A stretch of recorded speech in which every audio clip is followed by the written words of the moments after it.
அண்ணா ஒரு food challenge இருக்கு பண்றீங்களா? ஃபுட் சேலஞ்ச் இருக்கு பண்றீங்களா? என்ன பண்ணா? ஒரு கப் பிரியாணி சாப்பிட்டா 100 rupees. சாப்பிட்றீங்களா? சாப்பிட்றேங்க. எப்படிண்ணா இருக்கு? நல்லா இருக்கா? நல்லா இருக்கு. ஒரு கப்பு தான் சாப்பிட முடியும் போல. அண்ணா இப்போ ஃபர்ஸ்ட் பிளேட் ட்ரீகரமாக சாப்பிட்டு முடிச்சிட்டாரு. சரி 100 ரூபா எடுத்துக்கோங்கண்ணா.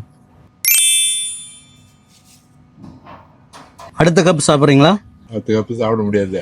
சரி நீங்கள் பிரியாணி எடுத்துக்கோங்க, அப்புறமா வச்சு சாப்பிடுங்க. அதான் நீங்கள் வேற யாருக்குன்னா கூட கொடுங்க. இன்னொரு 100 ரூபா எடுத்துக்கோங்க, அந்த பிரியாணி வேற யாருக்குன்னா கொடுங்க. ஒரு மனுஷனுக்கு வயிறு தான் முக்கியம். அந்த வயிறு தான் நிறைஞ்சிச்சுன்னா போதும். எவ்வளோ காசு பணம் இருந்தாலும் அதெல்லாம் பேர் சொல்லாது. அந்த வயிறு நிறைய சாப்பாடு போட்டால் அதுதான் ஒரு மனுஷனுக்கு உயிரே. வயிறு நிறைய சாப்பிட்டாதான் அந்த உயிர் இருக்கும். அதுக்கு நல்லா இது பண்ணீங்க, ரொம்ப நன்றி. சரி ஓகே, வயிறு ஃபுல்லாச்சுல அது போதும். நீங்க என்ன சாப்பிடல? நீங்க எப்ப சாப்பிடுவீங்க? சரி ஓகேண்ணா. ஓகே நன்றி, நான் வரேன்.